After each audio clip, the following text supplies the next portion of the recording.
Welcome to Bad First Impression, the podcast about movies and where we meet them. I'm your host, Devin Warner, and every week, me and a guest or guests, as in this, it's been a while since we've had multiple guests. I feel like it's been mostly like one-on-ones lately. We go to a screening here in New York City, and we discuss how the theater experience affected our impressions of the film. I have with me today, occasional co-host is kind of the term I've come up with for you, where you're like, you're not here all the time. That's the term you've come up with for me. But like I feel like when you're here more so than with other guests, you're doing co-hosting. Yeah, that's also what you call me when you like introduce me at parties. This is my occasional co-host. Yeah. And KeriAnn Eng, who I think you've actually recorded an episode that's in the can that hasn't seen the light of day. It was almost thrown into the can. It was almost thrown into the can. It's like can adjacent because like it's on the floor next to the can, like you missed when you said Kobe. Because it's like the prologue to what we were discussing may be a pseudo can like bonus miniseries. Well, it was I think it's honestly how long ago did we record that? Oh God. I was actually, I was like looking at the records. I think it was dated like January, like mid-January. It started with a 1. So it's been sitting there for a while, but we've got it and it's ready and you will see it eventually. I'm not 100% sure when. I was looking at my release schedule, and I know everybody is really scintillated by this discussion of like podcast scheduling. They may have seen it before this. Like it may still get released prior to this. It's just as of right now, as of this recording, we haven't released it yet. But anyway, that's the people that are with me on camera today. We're here to discuss a movie that I think I can say all three of us like genuinely really love, right? You guys, do you? Okay, love is a strong word. Love, I like love it. Is I'm coasting up to love with it. It's a light love, but I do love it. It's when I talk about it with people, I definitely say I love that one. Yes. Well, I feel like we should just go ahead and reveal what is in the episode title right now. We're talking about Twilight Saga, New Moon. Is that what it is? The Twilight Saga : New Moon is the proper nomenclature for it, right? I don't know because the title card in the movie just says New Moon. It does. It is the Twilight Saga, Saga, so I assume. Yeah. Yeah, it is. It's the Twilight Saga : New Moon. There's no like. Okay. It's not like Twilight 2, which would have been a good title. They should just call it Twilight 2. They should just call it Twilight 2. They don't really do that with books the way that they used to do with movies. No, they don't. If there's a subtitle, or are you talking about the book itself, not book series in general? I feel like, I'm talking about the way that names are done in book series versus movie series. There's like it's not often that someone writes a book and names it like Lord of the Rings 2. There's usually a series name. Pretty good title, honestly. Yeah, sure. I mean, it is the Two Towers. Does that count? That's true. No, because it's not just the first with a 2 next to it. Yeah. Anyway, super exciting stuff. Yes. Anyway, I wanted to talk a little bit about our prior experience with this movie. Now, this was something that was really popular when we were all like, I want to say preteens is how you would describe our age, right? Like, that was, I think, middle school and high school. I feel. Yeah, I was 13 when my friends started reading the books, and I was 14 when the first movie came out. I remember seeing people like seeing the books become a commonplace item. I feel like 8th grade for me is like to date myself. Yeah. So the movies follow pretty soon afterwards. This movie is this is the second one in the series. It's from 2009. What are your guys' experience? Are you book readers? I've never read them. I did read them. All of them? My friend, she was ahead of the curve. She started reading them before, and then she kept trying to get me to read them. I was like, no. And then everybody started reading them, and then I just jumped on the bandwagon. I did kind of like them, but I also liked making fun of them. Okay. Mm-hmm. So I was one of those kids. Yeah. Same thing happened to me where my friend got into them, I want to say like a year before they were really popular. Yeah. And he kept being like, you have to read these. Like, you always read the books I recommend. And I was like, one day. And then everyone around me was reading them and I tried. And the thing was, I never really liked them. Yeah. But I wanted to, like, I really wanted to like this thing that everyone liked. So I skimmed the first 3. I cannot tell you a single thing that happened. And then I read like 40 pages of the 4th one and was like, I can't do this pretending anymore. The 4th one was very, very slow in the beginning. Yeah. I barely got through that one. Yeah. I got to the scene where they consummated their marriage and I was like, cool. And this is what we were all here for the first 4 books. I'm done now. You bailed halfway through the last book? I bailed after the sex scene because I didn't need any more. What about the vampire baby? I didn't care. I learned about that later online. And then, I saw the first movie in theaters and then didn't see any of the others. Yeah. Wait, was that your first time seeing it? No, that was my second time because we watched it together last year. Yeah, we went through all of these maybe 2 years ago, like mid-COVID. I want to say like early 2021-ish, something around there. It was just like we were going through series like when we were locked in the house and we were like, let's finish this. I wanted to talk a little bit about how you said like the way you put it was that you really wanted to like it, and then you, KeriAnn, said that you were one of the people who would you liked it, but you kind of made fun of it. Yeah. I do that with a lot of stuff though. Yeah. But so what is the pressure? Like, I guess because I wasn't a girl and I'm still not, but it was obviously much more of a girl's phenomenon. Was it so severe, at least at your schools, that there was any degree of ostracization or bullying? Not just if you hadn't read it, but if you read it and were it's okay, or I didn't like it? I don't think so. For me, it's just, I don't know, I've never wanted to be a not like other girls kind of girl. I've always wanted to like all the stuff that everyone likes. And I had such a weird relationship with Harry Potter where I wasn't really liking them. Very similar where I think I got to the 4th one. I liked the 4th one. And then but I didn't like the first 3 and I didn't like the last 3. But you didn't even really read. Wait, sorry, are you still talking about Harry Potter? Oh, okay. And so then when Twilight was the new thing, I was like, oh, cool, a new thing. Maybe I'll like this one and I don't have to pretend to like the other one. And then I'm just pretending to like both because I'm it wasn't a pressure. It was just, it was easier to. And then I started having friends who were reading them and not really liking them and kind of making fun of them. And I was like, this is easier. But I still never even thought that they were so bad that they were fun to make fun of, frankly.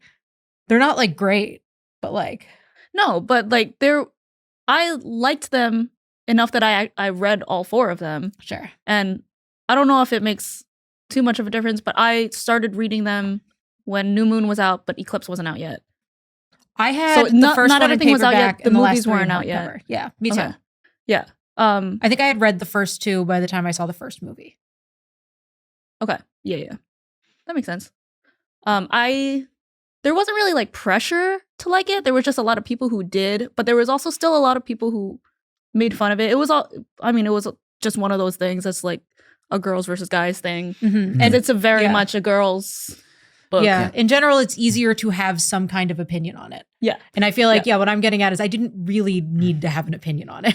Yeah, I know. It's kind of I equate it to the up until recently, the Marvel movies where I'm I would kill to go and be as entertained by them as other people say they are. I find them just kind of boring. It's not even, you'd rather not even talk about them. Yeah, that's the thing, is that people will know that I watch a lot of movies and they'll ask me and be like, I just don't really have any thoughts. And the few thoughts I do have are things that I don't really like about them. And I know this sounds patronizing. I really don't mean it that way. You're really excited about them. You really like them. And I want you to keep that. Like I said, I wish I could just go in, turn my brain off and like them that way. Yeah, I don't want to be not like other girls. I kind of can. I would say that as is probably really predictable, we've talked about the type of internet humor that was developing right around the time that we were that these books were coming out. I feel this happened right at the shift from MySpace to Facebook. The popularity Well, of these things. I don't know how solid this is. I don't know if this is a conspiracy theory or not, but the theory is that Twilight, the first Twilight, is actually a fan fiction of Gerard Way from My Chemical Romance. Yeah. So the MySpace era, yeah. Is that I thought that was confirmed. Is it confirmed? Certainly said that to me with the authority that it's law. Oh, well, I wasn't on camera before, so I didn't I didn't have to cover my bases. Yeah. Okay. So I had generally assumed you had heard that already. So yeah. I heard it's not a crazy thing that nobody's ever heard before. Yeah. Well, it wasn't really built like a normal story the way that she wrote it. She wrote it, the flower scene in the first movie or the first book? Yes. They're literally just laying in a field of flowers and they're having a conversation and talking about their future, whatever. She wrote that scene first and then was just okay, how do I get there? That was how she wrote the book. And for it to be just such a nothing scene is so She's funny. like, I want there to be a scene where they're talking in the flowers, which like for a like ostensibly a romance book, you'd be like, okay, not hard to accomplish. No. It's not like, also, it's not like, I love the idea that she's like, I have come up with the best idea for a scene. Okay. Yeah. Go at it, Stephanie. They talk in some flowers. And he's got to be sparkling. Well, because if you told me that it was the paper cut scene, I'd be like, hell yeah, I get that. I get why she had that idea, and she was like, amazing idea. I got to get to that. But flowers is crazy. I want to talk a little bit about that, the perception of like how, first of all of these books, because of the really intense corners of the fan base, sounds like you guys don't represent that part of the fan base, but people who were really, really obsessed with it. All of these adaptations are like very to a T. They're very, very earnest. Like it's like this movie, for example, Edward is not in it very much, and Robert Pattinson is not in the movie as much as a result of it. The director, Chris Weitz, I heard him give an interview where he's like, he wanted to find a way for Edward to like maybe like have a side plot or something where he was helping like he was like working at a convent or something, and like just to give like to have Robert Pattinson, because you've got this huge movie star, you want him in the movie. It's not more. About him. It isn't about it, but like that's not in the book. That's the thing, is to have him more in there. And he asked Stephanie Meyer, who basically just told him, that's not what I wrote, so don't put it in the movie. Well, pretty simple. It's more just about forming the love triangle. Yes. Yeah. It's just about making people want to her to be with Jacob instead of Edward. That's the entire point of the movie. Well, also what I think is interesting is because like the love triangle in YA fiction wasn't as big of a thing before her. It's not fault. like, well, and because now YA authors are asked to put things like love triangles in their books, like they'll send them to publishers and they'll be like, why don't you add like a second guy? And they're like, because it's just supposed to be about this guy. And it's, well, what if you added a second guy? But she didn't have to do that. No, that was all her. Iconic. Did she? I don't know enough about her like laying out of the book series. Do either of you know if she intended to like when she wrote the fan fiction that eventually turned into like Twilight the book? Do you think she had always intended like, and obviously there's another book where there's another love interest thrown in? I don't know how like deliberate all the planning was, I guess. Jacob was always in it. Jacob was he always is. involved. He's a much smaller character. Is there like... And they haven't, I don't think, well, they do hint at the wolves in the first one because they talk about the bears. Yes. Mm-hmm. They talk about the bears, they talk always about the cold ones and the hot ones. Yeah. There was always going to be werewolves versus vampires, and I figured that there would be because they're both like they're monsters. That makes sense. So she was going to have an interest in both of them. Yeah, I actually think to an extent the love triangle itself makes sense. Again, to an extent, but I think it makes sense. And then also like, she, like you can even see it in the second movie. She is never actually entertaining the thought of being with Jacob, ever. For like 3 seconds, but by the end of the second movie, she's like, she literally says to him, "Are you going to ask me to choose? Because I will always choose him." Yeah, and that continues to be her energy throughout the whole thing because she's already in love with Edward and wants to be a vampire. Yes, but she thought that he cut her off completely because he didn't love her. Like, also, how gullible can you possibly be? What? I know. That was incredible. So you're saying she's you, and that like she spends a lot of time in this movie trying to kind of convince herself that she might be like willing to be with Jacob. Be like, it makes sense. He's really hot. Mm-hmm. Like he's very popular and well liked within the community. Maybe I should be with him. And you're feeling that way about the Twilight books themselves, where you're like, everybody else really likes them. My life would be easier if I liked them the same amount as everybody else likes them. Still how I feel about so many things. Every time someone likes something, I'm like, I hope I like that thing. Yeah. I hope I agree with God. Fuck. It would be so cool to feel normal for a second. No, exactly. Yeah, what I'm saying is I feel like even by the end of the second book, it's just so obvious that she's never going to end up with him. So the idea of like pulling out the triangle and people actually believing that she might get with Jacob is just very dumb to me. Yeah. If you like Jacob for you, great, go for it. Team Jacob he treats her better. He does. I don't think, and he's so much cuddlier. Yes, well that, but also Edward just was. he's not an attractive mate to me at all. He's also like the first one. I know this is like the biggest thing that everyone always talks about, but like, I mean, first of all, he's 100 years older than her and she's a minor. Like, but then also he comes to her house and watches her sleep. Yeah, everything about it is creepy. And they've like barely talked before. He hates her. He seems like he hates her for most of it. He like doesn't speak to her. He wants to like basically kill her most of the time. All of his siblings want to eat her and can't. Mm-hmm. And then he never does anything that's like romantic. Yeah, and he's always so angry when she's like, I want to be with you forever, so I would need to be a vampire to be with you. And he's like, never, I don't want to do that. Yeah. And it's like, why? Even especially watching it again recently, I was like, there's no chemistry here. I know that they did date. Between Kristen Stewart and Robert Pattinson? No. Between Bella and Edward. I was like, there's nothing. They always seem mad at each other. Yeah. They always seem like either mad or just kind of uncomfortable the whole time. Honestly, like since the last time I watched this, my big take on like their dynamic, especially in this movie, like the earlier ones, is since I've seen it, I've seen both Elvis and Priscilla. And there's a huge dynamic that's really similar to the Elvis and Priscilla dynamic as shown in those movies, where he pulls this much younger girl out of her normal life that she probably shouldn't have been pulled out of and insists like that she kind of become part of his like totally separate from reality world. And then she is constantly begging him to, this is a metaphor for wanting to lose your virginity, basically, right? Like that's what like wanting to become a vampire is wanting to have sex. That's the way I've always read it. Is like, come on, let me do it. Stop saying you know what's good for me. Yeah, and I think that like there were a lot of people who tried to say that it was like actually her talking about Mormonism, but I don't think that is it. I think it's just that Mormonism is so ingrained in her that like, so like his whole thing, the reason he's always mad at her and why he doesn't want to turn her is because he doesn't want to take away her religious purity. Yeah, which is never made explicit text, but I don't know what else you could read that as. Yeah.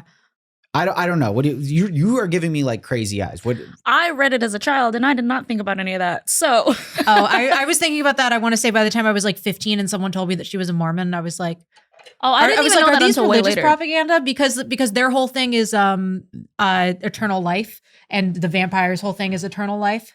I know nothing about Mormonism. Yeah. So when you die, that's most religions allegedly. I don't know. Eternal life. Well, I don't know. I don't know if this is 100% true. I mean, obviously, it's not 100% true. Nobody knows that. But like, I don't know if in their religion, if this is 100% true. I believe it's like when the men die, they get to go to their own planet and be there forever. That feels. Here's the thing. I don't want to besmirch Mormons or Mormonism. I'm just saying the similarities between that and vampires. So if I am making a logical jump here, I apologize. That feels like it's very possibly real within like the Mormon religion. That they think they go to a separate planet, and then all their wives are there. Because for a second I was thinking, how many wives do they have? Oh, you don't know about Mormons and polygamy? This is great. Each I love being able to teach someone this. I don't think they have an upper limit. No, I think you're just allowed to have wives, just so you can bring them to your planet with you after you die. Can you have husbands? No, I don't think that's. I believe that that's frowned upon. Yeah, I would love to get off Mormonism. Okay, sorry. Immediately. Sorry. Just because I don't think we're going to get a lot more further into the reading of New Moon this way. But I think speaking of subtext, there's like parts of these books and these movies that I feel like I personally can give them credit that I don't know if they deserve. So like both the first and the second movie each have a book that she is obsessed with that like forms the plot of the book. The first one or of the book and the movie. So the first one, it's Wuthering Heights, which is very widely misinterpreted to be a romance, but is actually about abuse and the cycles of abuse. And I think that is actually really poignant when looked at in terms of Twilight. But is she smart enough for that, or does she think it's a romance and that's how we get book one? I have always kind of taken it because Wuthering Heights is in the book as well. Yes, right? it is. Okay. It's her favorite book. I have always kind of taken it. I didn't know if it was a movie edition, basically, was that what I was asking. No, in the book, I think she reads it like 3 times. Yeah, it's her favorite book. So I have kind of taken it as that like she, on a subconscious level, she being Stephanie Meyer, on a subconscious level, understands what these dynamics mean. Like what these like relationship and romantic and like that like maybe not everything is 100% above board here. but I think that she has, and I've spent my whole life around very religious women and the way that they kind of twist their head into knots to make excuses for what they're told should be the case and like what the men around them should be allowed to do and say. And I think it's part of that where I've seen a lot of women who I consider to be actually like very intelligent people who have been brainwashed so long that they start to like brainwash themselves when there's no longer any like forces working on them. And I think that Stephenie Meyer is showing here that she is a very intelligent woman who understands how these things work. Like she understands, she's not stupid. She sees the inner workings of them. But she just cannot tell herself. Yeah. Well, and I think that even that's actually like the reality. Because in the second one, Romeo and Juliet, I think is even crazier because it's not, also people think that it's a romance. It's not. It's about how young people are stupid. There's also like people who have actually studied it will tell you that there's actually a lot about how Juliet is much younger than Romeo. And how that's like what a is the problem. age differential for Romeo and Juliet in the story? I think she's 13 and he's like 18, and people will tell you that in like he doesn't mention age in any of his other plays. I thought it was like 12 and 14. I thought it was just that like no, it's like 12 and 18. I thought it was supposed to, okay. I thought it was supposed to like and again it's mentioned and he doesn't mention other people's ages in any other plays. So it's very clearly purposeful. Yes, okay, it's very clearly purposeful.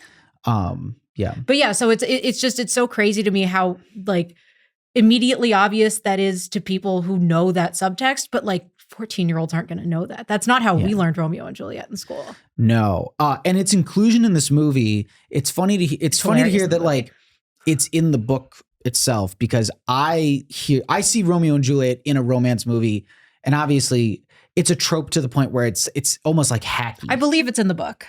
I don't know. I haven't read it. I don't remember. Yeah, I believe it is, because just the whole way that the ending of the movie is done is so obviously Romeo and Juliet, and that's all in the book. Yes. I think it's really funny. Rewatching it again, I would read it as Jacob is Romeo and Edward is Juliet. I would love to hear this. Explain. I'd love to hear. Because it's the two houses who are sworn enemies. That's not Bella. Bella is not in a house that hates anyone. But when does Jacob try to kill himself because Romeo's not dead? that part, just the star cross. Okay. Like you are. So there's just multiple Romeo and Juliet. It's not a 1-to-1. Oh, so that's where the love triangle is they're both vying for Edward. Yeah, I guess kind of, because Jacob spends a lot of like the demons are bisexuality. What little time he has with Edward in this movie, he spends a lot of time trying to get him closer to him, ostensibly so he can fight him. But he is spending a lot of time being like, "Come on, man, come on, come closer. That's like come physically closer to me." Yeah, I'm warm. Your girlfriend's always telling me how warm I am. So I want to, before we because we started like psychoanalyzing the movie before we actually ever described or explained. Oh, sorry. Everyone knows know Twilight. But if they don't, I don't really understand what they're listening to or what they think they're listening to. The thing is, I would say is that I think I hadn't seen these till I was an adult, because as I had kind of started to refer to earlier, I socially could not be into these as a teen. Yeah. You know what I mean? Like as a boy, because you're just going to be bullied mercilessly. That's when bullying was cool. Bullying was cool. Bullying has always been cool, I say, as a bully. I mean, I don't think it's cool anymore for kids. It's cool for adults. Can you speak on what's cool for kids? I did read that article on the 11-year-olds, on the cool 11-year-olds saying what's out, and it did make me feel really bad about myself. What, did they consult like 11-year-olds? Yeah, they went to 11-year-olds. They're quotes from 11-year-olds where they were like, what was it? She said in 6th grade, we wear our Lululemons and we drink out of our Stanley cups. 7th grade, that's all over. They're correct. That is the perfect quote. I know. She's in 8th grade now. I want to respect her. I think 7th grade. She's in 7th grade, so she's not just there yet. I wonder what she's wearing. She's starting summer right before.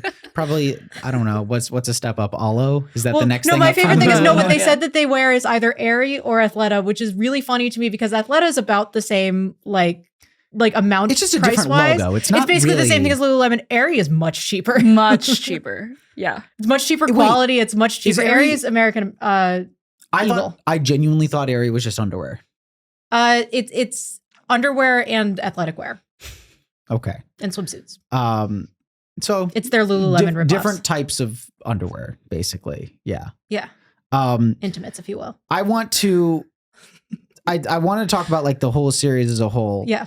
Just so that we can kind of place, because we said like maybe we don't all agree we love this movie. I think we all at the very least like it and enjoy it. It's a really fun movie. I think this is a really fun time. Do you guys have rankings of like the movie series? I can't like contribute for the books. Is this your favorite? This is my favorite of the movies. 2, 4, 1, 4, 2, 1, 3. What? What? What? 2, 4, 1, 2, 4, 3? Oh, because the fourth movie split up into 2. Oh, okay. 2, Say 5. 4-1. 2, 4-1, 4-2, 1, 3. That's pretty low for the first Twilight, which I think is like a pretty like but the 2 4s are so much fun. Yeah, they're because the problem with the first Twilight movie is that the first book is really boring. not a ton happens. But the movie itself is doing a good job of trying to make it a little campier. Yeah, I don't know. Do you? It's still boring though. Yeah. If not this one, which one is your favorite? I couldn't tell you a thing that happened in any of them. I know that's the Nothing really does. What I got, the first Except movie, for Renesmee. baseball. Second movie, You just watched the second movie. Jacob. That's how much it like really. Standouts are like cliff diving. Yes.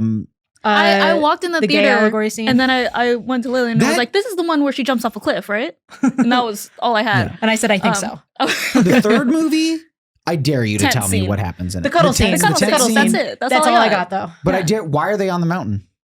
Because it's cold? I don't know. Because They're they got to running like from fill stuff. Victoria. They're running from Victoria. They got to Victoria. set up book 4, which is already set up in book 2.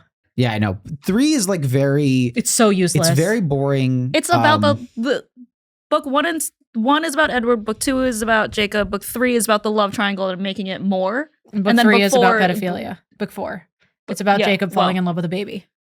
Yeah, that one does. I will say that is not seeded anywhere, or at least in the movie series. That's the worst ending to anything I've ever heard. It's not seeded anywhere in there earlier. Like, why did they give Jacob a love interest and it's her child? Why can't they give her like a secret twin who still lives in Arizona or something? Not to litigate a different movie from the one we're talking about.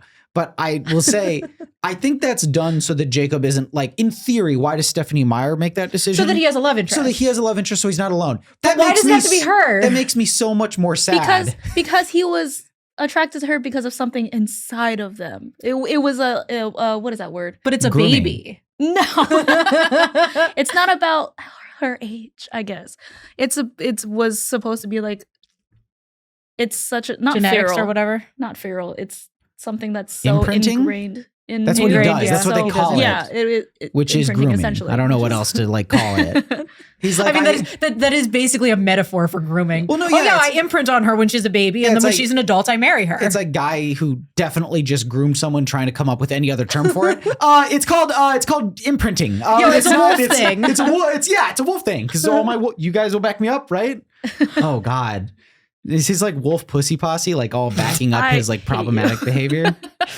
Which member of the pussy posse is Jacob? I get like what Leonardo is his core, DiCaprio, like? obviously. Is he DiCaprio? He's obviously DiCaprio because he's the one who marries the baby. Is he? Oh, you're right. No, but when she turns 25. Oh wait, she'll never turn 25. She's a baby forever because she's a vampire. No, DiCaprio was like picking up the phone. It's like, we got to reboot this. This is the best. He's like, I'll play Jacob. Yeah, I think she reaches puberty age and then she just stops growing. Yeah, Jesus. I remember that was like, that's convenient, isn't it, Stephanie? They're like, don't worry, it's just far enough that it's not gross. That's so but gross. It's still gross though. Yeah, I know. It's really. Also, remember how weird the baby is? Yeah. I finally realized why it was so messed up the last time I watched it. Because they took a still of a baby's face and just moved it around the screen. Yeah. It's so funny. That is the second movie on this podcast I've discussed where somebody takes what is basically a PNG of a face and just tracks it around the frame onto the person, because we talked about Little Man on our very first episode where that is but except for that is the co-lead of the movie in that case. In this one, it's like 3 upsetting scenes at the end of the last movie. She had so many other options for giving Jacob a love interest. She could have made him gay. She could have made it.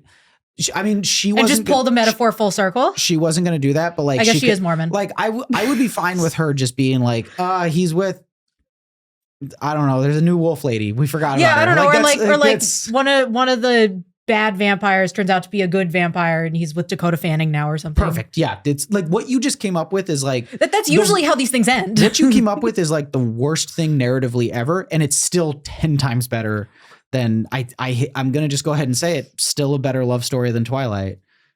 You don't remember that joke? I do, and I wish you didn't remind me of it. I forgot about it. I know, but I may be the first person who's ever actually applied it in a like non-shitty. I'm actually trying to make the text better by improving a side love story in it. You seem really unconvinced.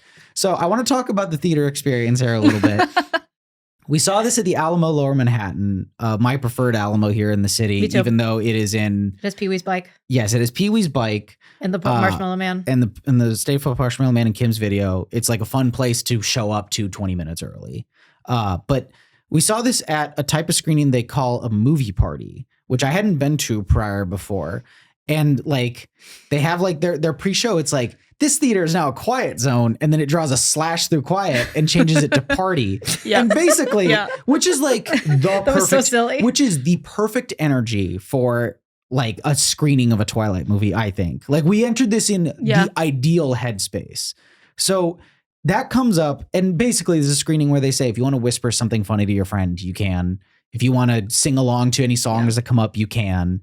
If you want to like insane movie to sing along to songs too. If you want to sing Go Bella, you can. Breaking Dawn Part 2 does have a lot of good music in it.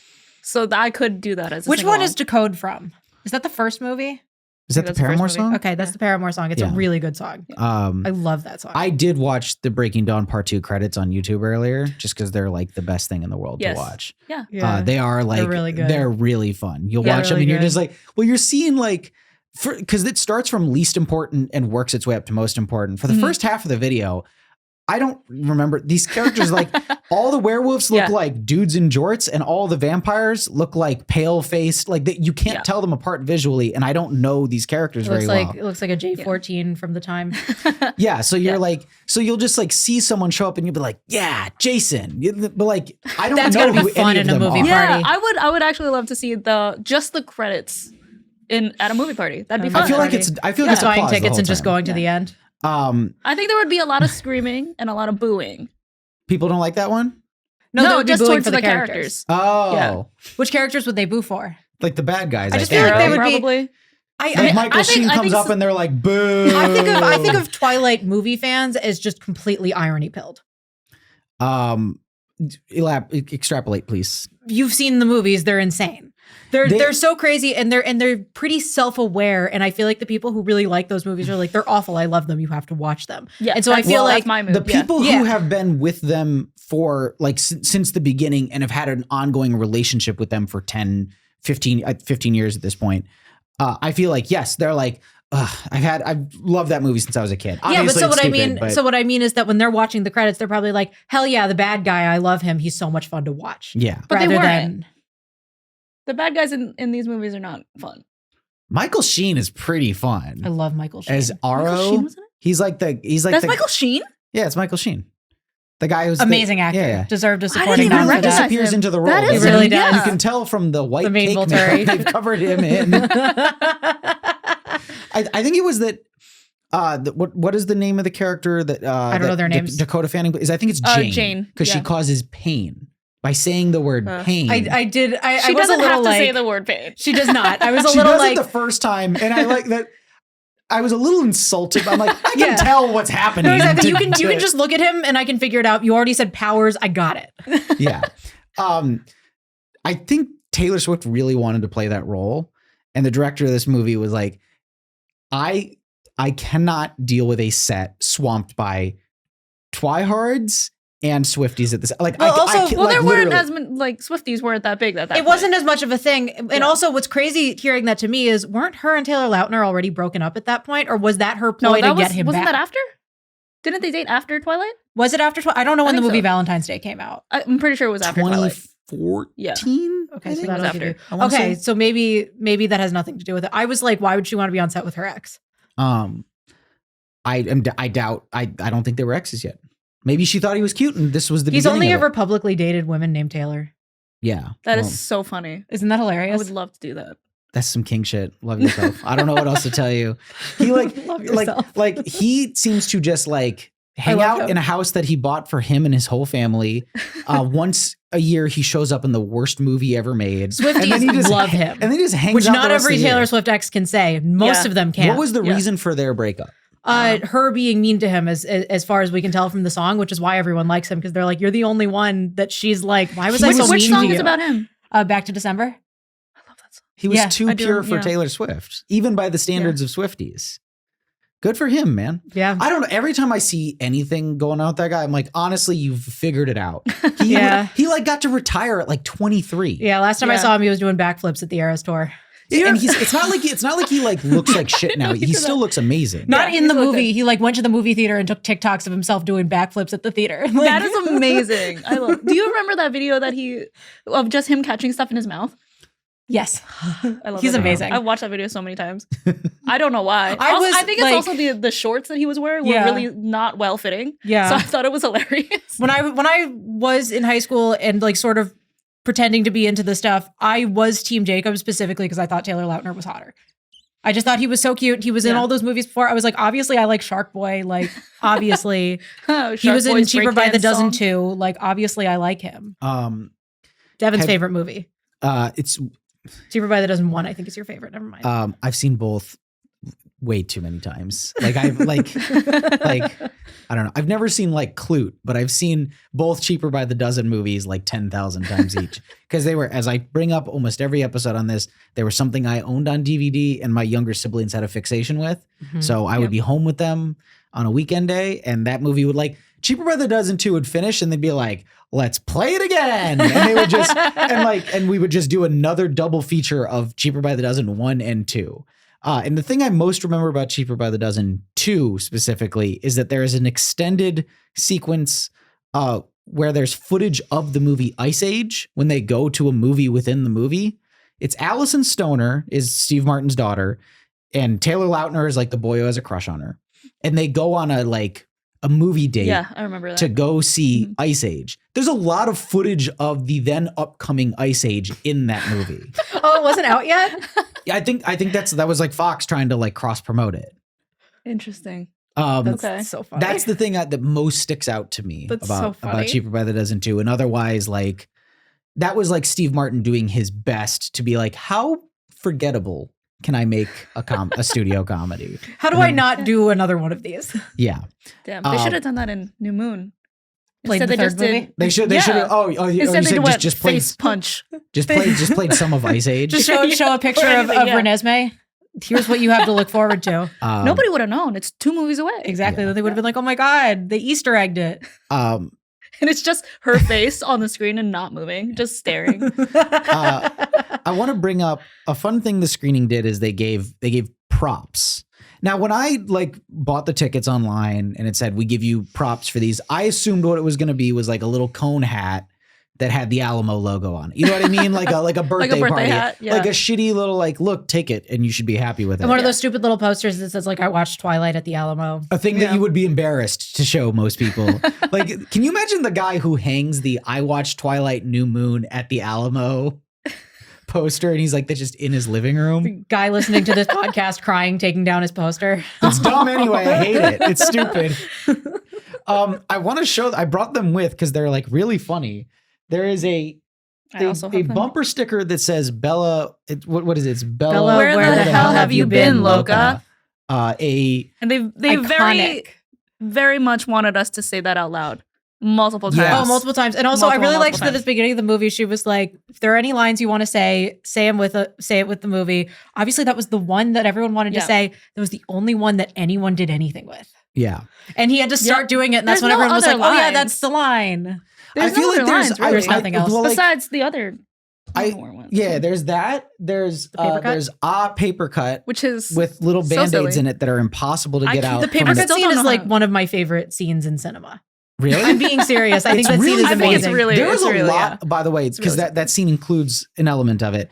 There is a lot of like Bella just getting like whipped across rooms. That was amazing. And also I just, it's so dramatic and it's taken so seriously. That is my favorite type of thing. They're just regular. They're just regular band-aids. Yeah. Okay. fucking put Team Edward on it. They don't sell those anymore.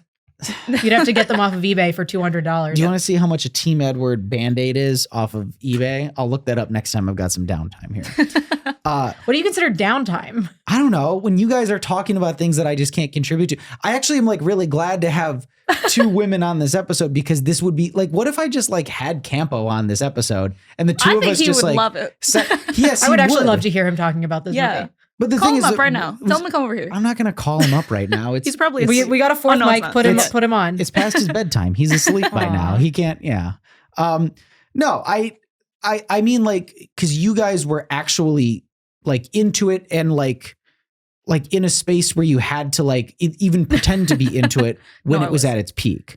I had to like pretend I'm like, that's gay. Your sister likes that. That's what I had to say about it. My sister does like really that. actively to the point where I wouldn't be surprised if you absorbed some of it through osmosis of just being around her. It was mostly just like, also, I'm assuming you made calling fun of her. it dumb. Yeah. Like that was mostly, my sister was somebody who like, she was always really susceptible to I mean, you also come from a family with a lot of siblings.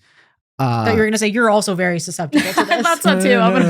No. Thought I was about to get attacked. The specific type of bullying you do, especially when you're very, very young, you'll do like the reverse psychology.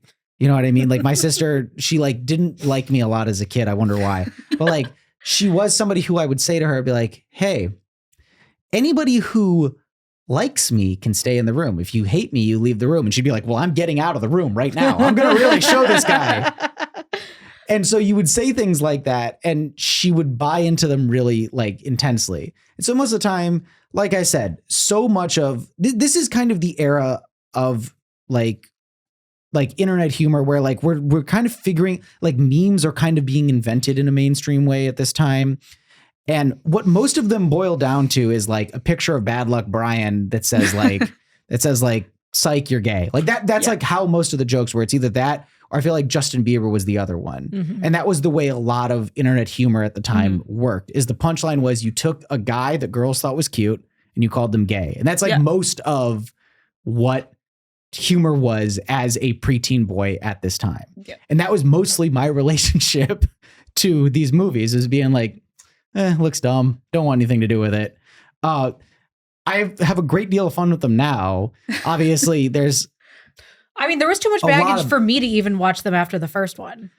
I think I would have. You hadn't seen them? I hadn't seen any of the last 4? 3. Oh, okay. Last 3. 4. I hadn't seen any of the last 4. Oh, okay. I thought before we watched them together 2 years ago. Okay. My family thought I was way more into them than I was.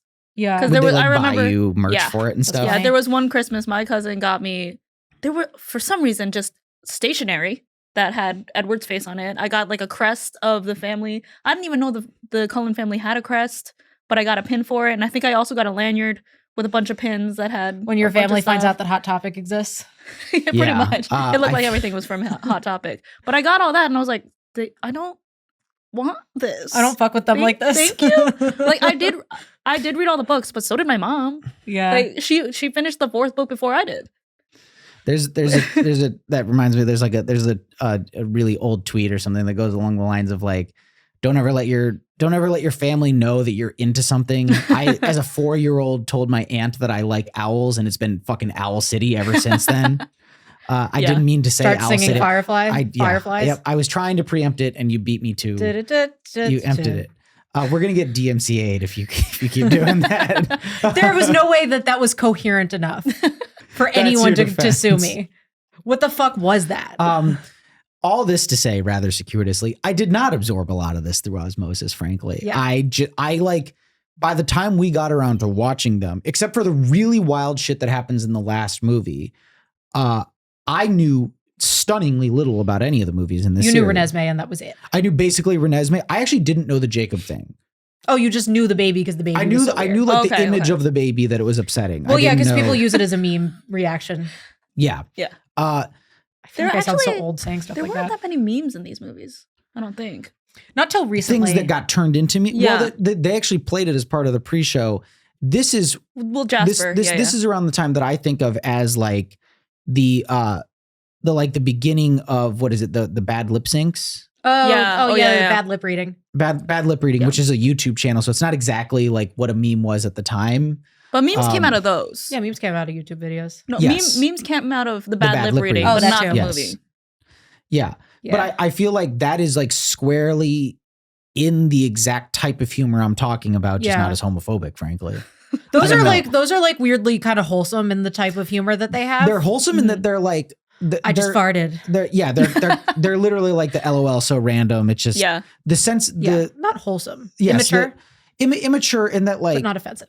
But kind of like really proud of being immature, where they're like, isn't it so funny that we're just thoughtlessly saying whatever comes to mind, and that's so inappropriate. Well, That's the base of all the jokes. The one thing I'll say in defense of the bad lip reading thing is that they also had to make it match the face. Yes. Yeah. So there was like a little bit more to the randomness of like, isn't it funny that it looks like he's saying that? Yes. God, I don't even know where we are in the conversation. Defending bad lip readings as art. Yeah, I guess we're discussing the artistic merits of bad lip readings. Everything is art. Do you guys want to talk about anything specifically that happens in Newman? We actually haven't really dug into the movie itself. I already talked about the paper cut scene. The paper cut scene is great. I will say that like my read on this movie is that I think it's made with a lot of self-awareness by the people who are, we talk about adaptations, right? Where they're like, he has to textually include everything that is in the books and not really add anything else in so that he stays to the integrity of the original story. He's lucky nothing happens in those 600 pages. Yeah. What I would say is that where the director has some like creative license here is that he can instead insert himself like kind of thematically and mood wise, because these movies, even though what the characters do, the choices they don't make any fucking sense. What they're doing is like silly and stupid. It doesn't even really make sense in the heightened reality they're existing in. No, it's just for the sake of moving which is how teenagers respond. Yeah. This is a movie of people who, whether they're literally teenagers or just at the maturity level of teenagers, responding to every single problem by threatening to kill themselves. That's basically what happens nonstop throughout this whole movie. That is basically the severity of how things feel when you're that age, where you're like 17, 18. You are experiencing actual hardship that affects your life in a real way, because before then it's like I broke my crayon. Like that was only a few years prior. It's not that long ago. I felt bad for how much it made me laugh every time she would have those nightmares where she was just fucking screaming. Kristen Stewart was like really going for it in those. I was like,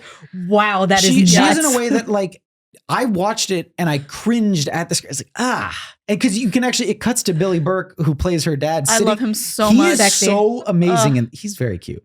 He's sitting. He's the best character in the whole series. Yeah, he's also the hottest guy. I kind of agree with it, where he's just like, this is fucking weird. After the first one, he's just like, all right, well. I really like when he goes, it's not normal. You're not. Go to Florida. Get out of my house. There is a scene where Kristen Stewart is doing the thing. She's sitting in bed.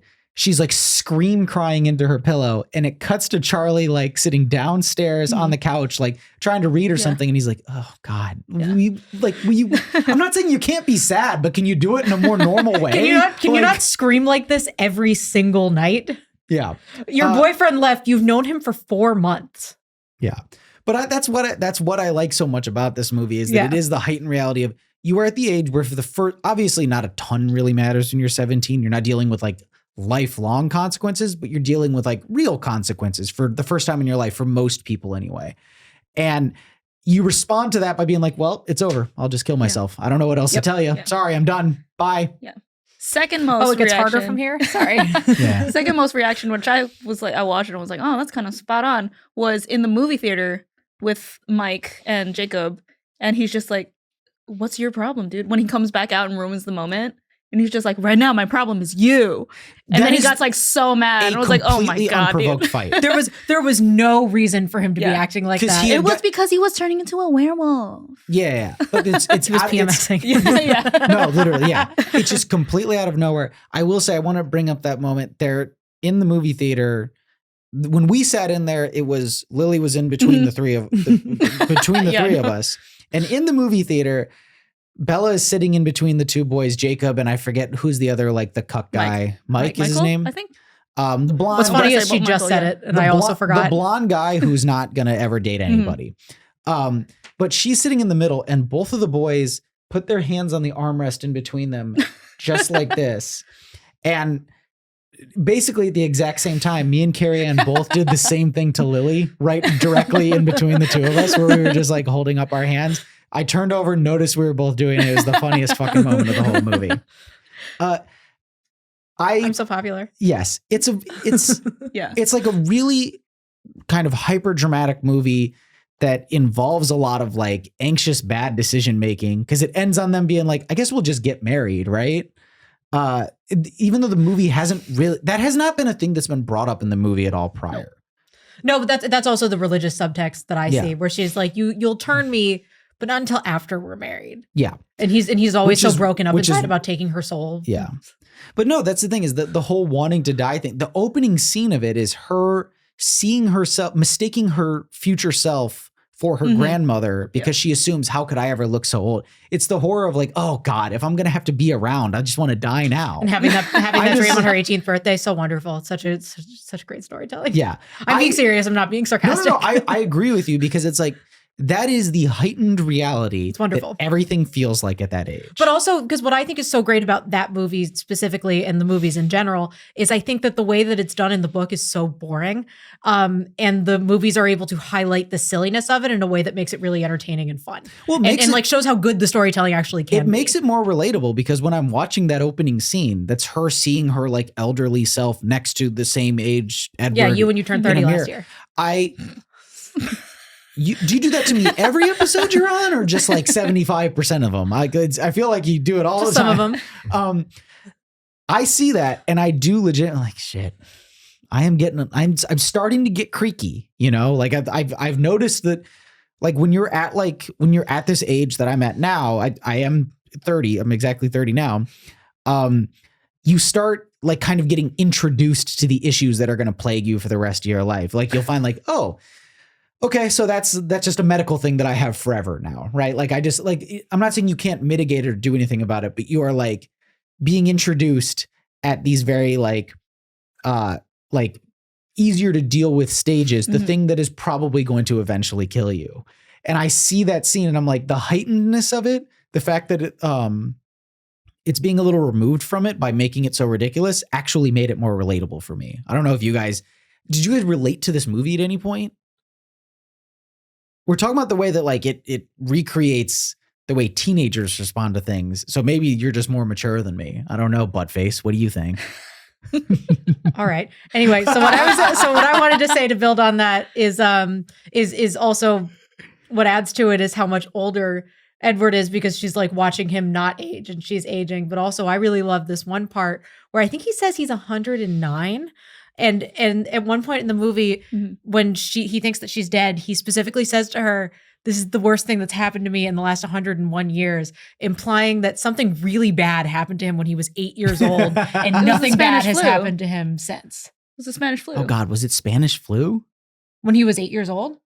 Well, because he would have been on the cusp of dying when he was 17, so less than 100. Oh yeah, maybe he's just bad at math. 2009 minus I know he was just being 1908. Yeah, I know he was just being does he really hate the Cubs? That was the last time they won the World Series before my God. Okay. 2016. Yeah, I know he was just being hyperbolic, but it was just the specificity of it. Yeah, was so funny to me. I was like, "What happened? Why were you so sad when you were 8?" The reason that he turned was, I think, because of the Spanish flu, but that would have been when he was 17. I didn't remember that. The only thing that I remember is Rosalie has some like girl boss backstory. I think she was turned at her wedding, or something happened with her husband. He was like cheating on her or something during the wedding, and she went back and killed him and all his friends in her wedding dress. Yeah, after she was dead. Yeah, after she became a vampire, I think. But she was also, I think she died. I guess. And then they didn't know she was still alive, vampire alive. Story-wise, so then she came back to haunt them. Sorry. Yeah.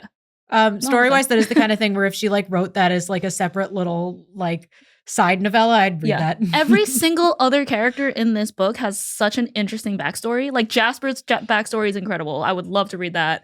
Rosalie's is really cool. What is Jasper's backstory? He's a Confederate. And he was a vampire. Good start. Really good start. Yeah. So during the war, he was an undercover kind of vampire that never dies and kills everybody, and there's a lot of for the Confederacy or okay for the Confederacy. She could have made multiple standalones about these people. Yeah, Yeah, everybody And she besides didn't them do are that. so she keeps interesting. talking about, she's like, crazy I'm that gonna she write didn't a do fifth that. one. She keeps writing a fifth one. I'm like, that is the least interesting Well, book in this world. she you could wrote write. Twilight in Edward's point of view, which Yeah. is apparently hilarious. Well, I've heard like people our age reading it and having a really fun time. because I want to talk about like basically she gets kind of ripped off by 50 Shades of Grey, kind of stealing Fanfic, her yeah. thunder a little Well, bit. it's a fan fiction of Twilight. It's a fan fiction of Twilight that But there's she sex in never goes out of she never goes out of her way to sue E.L. James when she probably could. She probably would have had a good. Well, there was no vampires in 50 Shades of Grey. Before she ever publishes the Edward version of Twilight, E.L. James starts publishing the boy versions of Oh yeah, she 50 did. Shades of Grey. So I think that was her saying, well, if you're going to get money by selling the same book to everyone twice, I'm also going to get that money. Well, with Midnight Sun, she had started writing that. I think when we were in like high school, like when all the books were out, she had started writing Midnight Sun. The first chapter got leaked, and she just kind of out of spite was like, okay, well, I'm not going to finish or release it. Oh yeah, I do remember that. Yeah. Yes. There was also the short half-life of that other vampire. The short second life of Bree Tanner. Yeah. Oh, is that was the a little gender novella. swapped one? No, it was it's a novella about another It's vampire. about What's the minor- gender swapped one? That one is called Is that not Midnight Sun? It's called Life and Death Twilight Reimagined. And she also wrote that, right? Yeah. Midnight Sun is the name of a It's the Edward one. Yes, it is. That's the Edward perspective. Oh, Life and Death is the is the Well, gender, she's the vampire. the girl vampire. Sick. We have to finish up soon. Before we get to the final discussion question, I wanted to bring this up a little bit. I said to you that I was like really happy we were able to go to this with a like pretty reactive crowd, people who were engaged, who enjoyed it. This is probably the best thing we were going to get to actually being there when the new movie came out. You know, like I don't think so because people are too irony pilled now, but you can continue. That's kind of what I want to touch on a little bit. Sorry. People there were kind of like laughing at it, you know, and like saying, "Oh, this is silly," and they're not taking it as like gravely seriously or taking it earnestly. Are there people who still receive Twilight earnestly? I don't know. Do you know anybody who is like, I think this is a good romance story, not I think this is a good reflection of what it's like to be this age? I don't know anybody who still talks about it. Really? So Yeah, neither do I. I mean, I know I would say like not a friend, but like a friend's friend. So like someone I don't talk to often, but I know that she is like really into them and likes watching the movies occasionally, like maybe like once a year, but she doesn't like revisit the books. They're not like Harry Potter people. They're not precious about it. Yeah. I will say there was one day, I think it was during the pandemic, and there was just a marathon on at like midnight. And I just wound up staying up till 4 a.m. watching all of these movies. Yeah. And I didn't even, at that point, I was like, I don't give a fuck about these movies. Why do I care? Can I curse on here? Yeah. I've been cursing so much. Okay. Yes, I it doesn't hope even so. process in my brain. Yeah. I hope so. You make the rules. Yeah. Well, that's what I'm saying. I hope so, because otherwise I've published a lot of material that I'm going to have to go back and fix. Yeah. Well, yeah. I didn't really, at the time that I saw that it was on TV, I was like, I don't give a fuck about these movies. I'm just going to put it on in the background. And I stayed up watching it the entire night. Yeah. So other than that, like I hadn't given it a thought. Yeah, I don't really know time. people who are like precious about them. I also think that like, because this is the thing that people criticized it for, but that I think is also the reason why people are not as weird about it, because Bella, the character, is kind of a blank slate. I think the books themselves kind of are, especially the first one. So you can project whatever your experience is. You can project whatever this. you want onto this, which is also why if someone says they're not that good, you can be like, I see why you would see it that way. Yeah. They're more easily interpretable than something like Harry Potter, which people take as like Bible. Yeah. Yeah. Well, and she really did change the YA game for that, because then Divergent came out and kind of did the same thing. Same love triangle, same like you are this character, you just project yourself on this character. A lot of YA came out after Twilight that was kind of based around the same kind of. Yeah. I mean, still to this day, I don't think the love triangle is as much of a thing, but still romances and YA authors will send a book to their publisher without a romance in it, and they'll be like, add one. They'll be like, it doesn't add to the story. They'll be like, well, we won't publish it. Yeah, I hate it. I can't stand it. That's like the main reason I stopped reading YA was it had nothing to do with like the content of it or the age range. I was just like, it's just so clear what has been asked to be put in that wasn't supposed to be in there. And I find it frustrating. And I have so many opinions about love triangles, especially like the whole Hunger Games thing. But that's a whole other discussion for another time. I love Hunger Games. The love triangle specifically is so so stupid. There's no reason and for the it. way that the media took it, the movies, oh my god, I know. Yeah. Perfect. We'll just see the Hunger Games another time. Well, we have to wrap up our discussion of New Moon. I'm going to conclude the show the same way that I always do with my final discussion question. Then I'll give each of you a chance to answer it. What obscure, crazy, never going to happen screening that if we see is playing somewhere in New York, we have to drop everything, make sure we go see and do an episode on? Whoever wants to go first. KeriAnn, you look like you have. I got You got nothing? Are we going to see First? Breaking Dawn? No, that's going to happen, but we could just go see Breaking Dawn. I don't necessarily know that it's probably we playing like next week. Yeah, I don't think that we like. We don't need to do an episode. Frankly, like we did like everything, but I'll let Lily answer real quick. Oh yeah, just in the theme of this episode, 50 Shades Freed. 50 is that the last one? That's the third one. And I only saw it once. I remember it being so much fun. I remember it like weirdly being like an action movie mostly. With like chase scenes. I was love like, the opportunity to revisit, given how Dakota Johnson's career has developed since. I would love the opportunity to talk about it. I've heard 50 Shades Freed had like no sex. No, there's like no sex because there's like there's a car chase scene. I believe there's a helicopter chase scene. There's tons of her going to the office and them yelling at each other. Great movie. Yeah. Interesting. Not what I would have. But yeah, expected. that's the one that to me is the most like the Twilight movies, and that they're like, we realize why people like them and that we can be silly. It's the sort of those movies do not get any like residual affection. They have not aged. No, like, other than me talking all. about the third one. Yeah. But I don't know. KeriAnn, you want to leave it at Breaking Dawn, or do you have any others you want to throw out there? The only other thing that popped into my mind now, which is just in the vein of fan fiction movies or things that came from fan fiction, is After, but that was a Netflix movie. I also didn't see that. No, the first one came out in theaters. Oh, I thought it was just Netflix. No, it came out in theaters. Is this the... It's the Harry Styles fanfic. There's a new Harry Styles fanfic coming out, I think this year. I think it's on Prime. It's the Anne Hathaway movie. Oh, yes. Yeah, it's a Harry Styles fanfic. With the guy with the crazy last name, I can't remember. But that one's on Amazon, I think. That's an Amazon movie. Yeah. So they're not going for Oscars with that one. So I don't know. Well, I don't know. Maybe the Netflix one will play at the Paris Theater. I would love for them to play After at the Paris Theater. Wouldn't that be really great? Funny? I believe Netflix owns them because they've been releasing the ones after the first one. Yeah.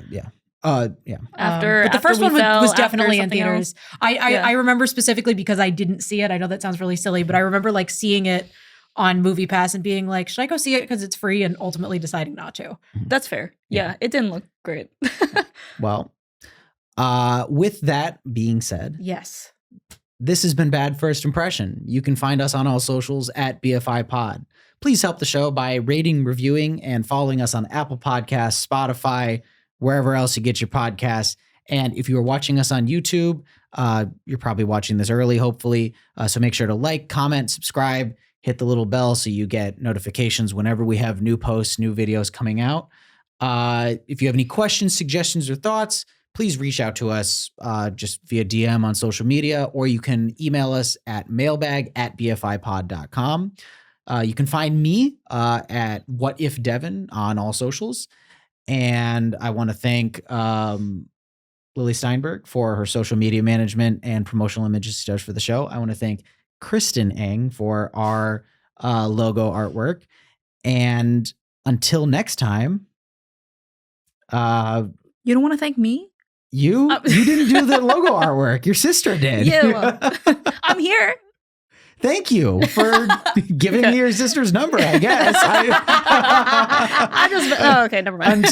Until next time, I guess we all know the line we have to go out on, right? Okay. It's Bella, where the hell have you been, Loca? All right. Lots of fun.